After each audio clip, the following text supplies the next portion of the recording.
Do you feel like schools are inherently abusive because of the power dynamic between student and teacher? So essentially the architecture, and I mean the social architecture of a school, invites the exploitation of children, because in a classroom, for example, you have a bunch of students who are overlooked by a teacher who sits at the front of the class, issues instructions. And I've heard some people argue that school, although it looks like an educational system, is not an educational system. The content is educational, but the system itself is designed to condition children into compliance, condition them into following orders and respecting an authority. The whole system itself is very difficult because you're praised and supported if you follow orders and follow what the teacher is saying, which is not a good skill for being alive in the world. It's a good skill for keeping powerful people in power, and it's not a good skill for changing anything. In an optimal school, they would be encouraging children to question and to think and not necessarily follow what the teacher is saying. The dynamic there of one teacher and so many students, and I just remember the exams that we had to take. It was just so obvious to me that there was no point in me expressing anything that I really thought. I just realised at that point the best way to get through those exams was to just say exactly what the teacher thought, which is what I did, and then that's how you do very well on those exams, if you basically just follow what someone tells you to think. It's not a useful skill at all. Yeah, I feel like school is quite a strange phenomenon, because I feel like implicit in the structure of a school is this idea that we, the adults, know what's going on here, and we're going to tell you what's going on so that you know what's going on too. Except, what have the adults done? At the point at which I arrived at school, what had the adults done? Okay, the adults blasted a hole in the ozone layer. The adults had created a social context in which we now know the government, many members of the government, were sexually abusing children en masse. We know the BBC was sexually abusing children en masse. There were invasions of foreign countries on the pretext of nothing more than resource acquisition. Only a few decades before, there'd been a global war in which almost everyone on the planet decided to fight each other. And yet, when I arrived in the school building, I was given the impression that we know what's going on and we're going to tell you children what's going on. I think it would be good to give children space and time to find their own interests, and then to provide them with research material and access to those people who are doing those things, engineers, mathematicians, scientists, things like this. Allow them to be exposed to the true nature of things, the physicality of the world. What do you feel about that quite dramatic and forthright rant? I mean, I think there are nuances to it. I don't think you can say that all teachers are like that. That's true of adults. On the whole, that is what adults have done to the world. But that's not to say that you can just blame all teachers. I think it's shared responsibility among all professions. Yeah, I don't particularly blame teachers. I think it's more of a problem with adults in general, and this whole idea that adults are going to teach a child anything.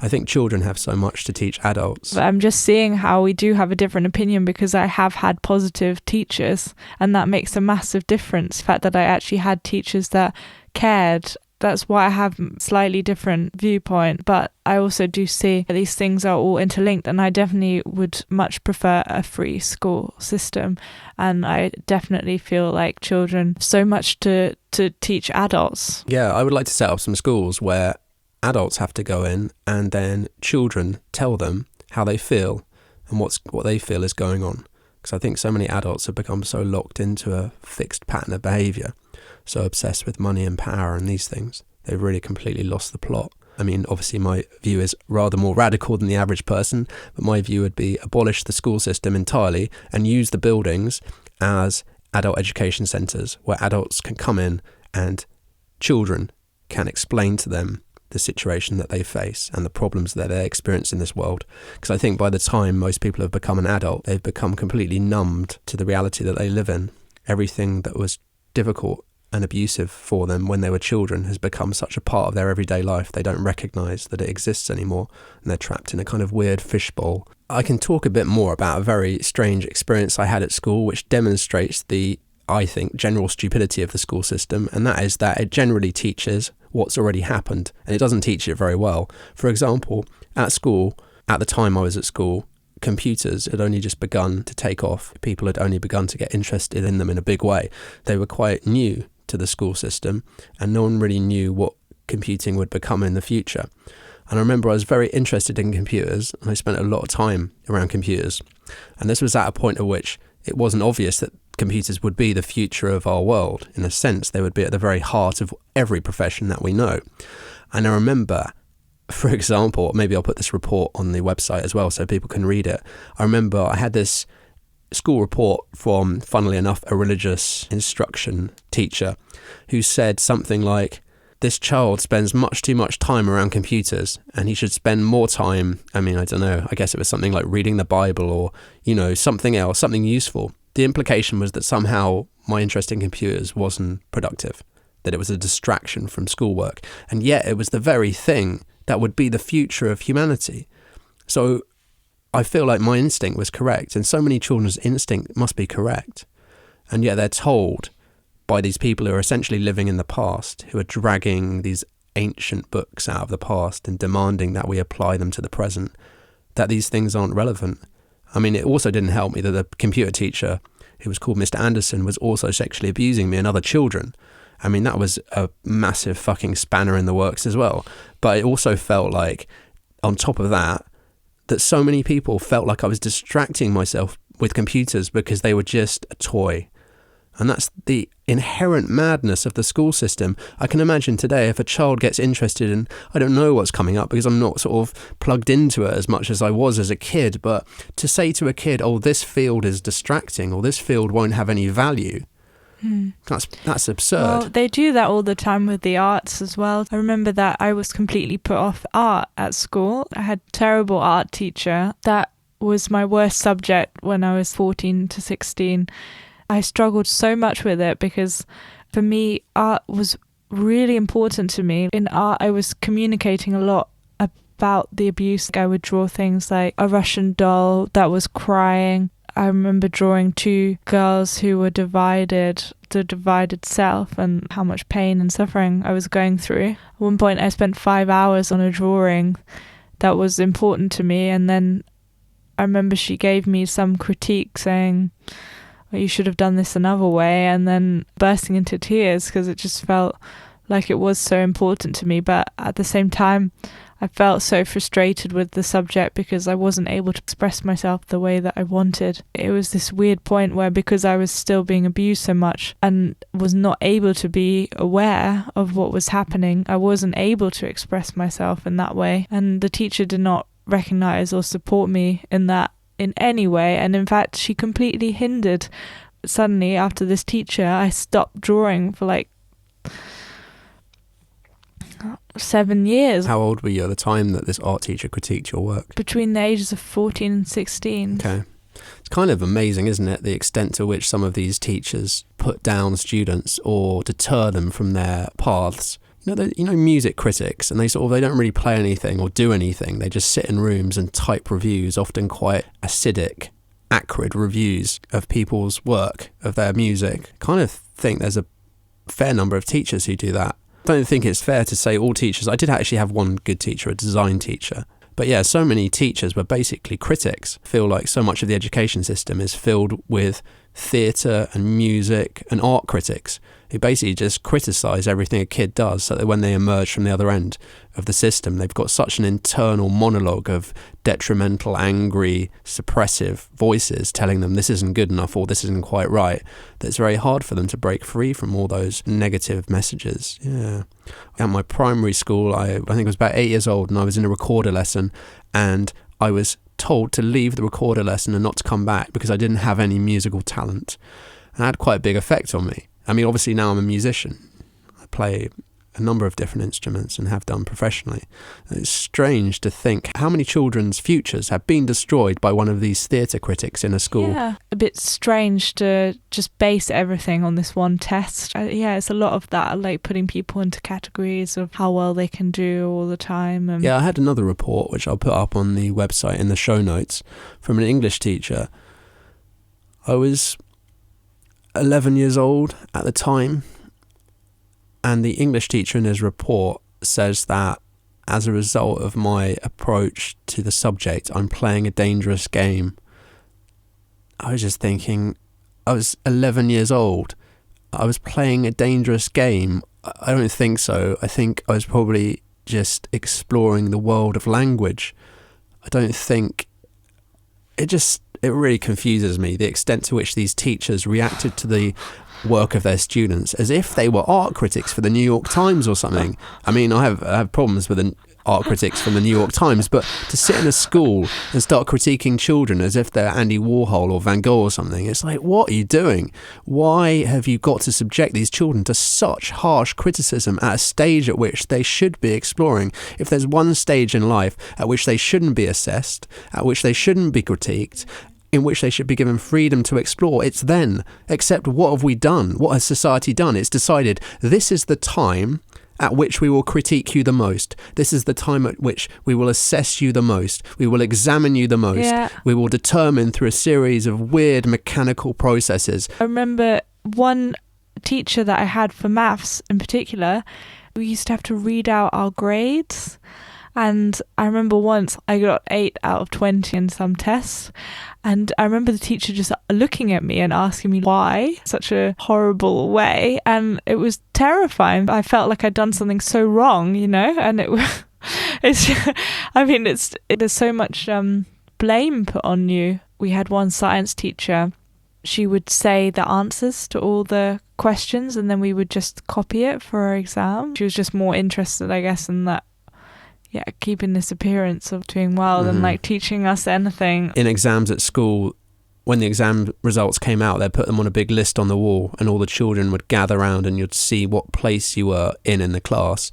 If you were the lowest 25th percent or so of the group, you'd have this sense, which I often did, of impending tragedy, violence in fact. When I scored badly at school, at home I would be beaten. Or I would have things taken away or I would be excluded. There was a threat looming over me constantly in terms of performing. And it's such a strange thing to be asking a young human being to do, to constantly perform, to meet some abstract measurement devised by, in my experience, people who were paedophiles. Essentially, at my school, a group of paedophiles were designing tests for children, then ranking them according to how good they thought those children were, based on those standardized tests. I mean, what a strange and corrupt and malicious system. Doesn't make any sense whatsoever. And not only, I mean, aside from the fact they were paedophiles, aside from the fact that standardized testing is a perverse and mad and completely largely irrelevant system, but not only that, but the things they were testing for had absolutely no relevance to the reality in which I would live later. I mean, for example, there was absolutely no exams for computing. I'm not saying there should be, but what a strange system to determine based on a certain number of abstract points designated by a system designed by essentially madmen, to then have a projected idea of the success of that child, and yet to exclude the most fundamental subject that our reality or our future would consist of, which is the microcomputer, which permeates every aspect of our existence, didn't exist on those tests. And yet at the time, we were told that those tests indicated our future success. What do you feel about tests? I'm quite angry today. Well, I remember being so scared of failure and what my teachers would say of me that I used to refuse to go to the parent-teacher evening because I was so scared that they would say something bad about me. Or I remember being so terrified of failing that I didn't get the result I wanted, or I used to cry and I used to be so upset and I felt like the world had ended. Oh, you felt like as a kid that there was some deep significance to the test results and the reports your teachers were giving you? I just felt like if I did badly, that meant that I was a failure. It's something that I still struggle with. If something goes badly for me, I automatically blame myself. I'm bad, I've done something wrong, or I'm not good enough. I think that's a big problem with schools, that they give children often this constant sense of not being good enough. If you're at the lower range of the testing scale, you feel like you're not good enough. If you're at the higher range, you feel like you're on this perilous precipice on some mountain that you might fall off at any point and then all your self-worth will disappear. I think it's very strange to rank people by these numbers or some sort of numbering system. It doesn't make sense. We're all so different and unique in so many different ways, and a certain skill set which might be very valued in this moment in time might be completely useless in a few years. I mean, for example, Bill Gates, who I think many of us might agree was a genius in some way, or Steve Jobs, I feel like had they been born 60 years before, most of their skill set in terms of their expertise in microcomputing and the application of technology may well have been completely useless. It may well have been completely useless. There's so many people working in so many fields today that 60 or 100 years ago, that field simply didn't exist. Their area of expertise would not have existed. There's such this importance about measuring everything and grading things, and it's very strange because that just permeates your thinking throughout life then. And it's strange because actually the most important things, the most valuable things cannot be measured, cannot be put in that value system, cannot be given a number or a grade. And it's weird how we just encourage those things that we can measure and see when they're not even the most valuable or important things to us, really. At school, I used to be part of this chamber choir at King's House School, and it was a very famous and may still exist chamber choir that used to be toured around London, and we used to sing in the Royal Festival Hall. We used to sing in different hotels in London. We used to be hired by movie companies to sing on different films. One of the boys that I sung with in the choir, he was on the soundtrack to Steven Spielberg films. We sung for different pop stars. When the choir was toured around, boys were taken by people in different hotels and sexually abused. This seemed to be a way in which the school did two things. One thing that it did is it increased its perceived prestige, so it allowed itself to be seen in these rich and elite public spaces and to get credit for that.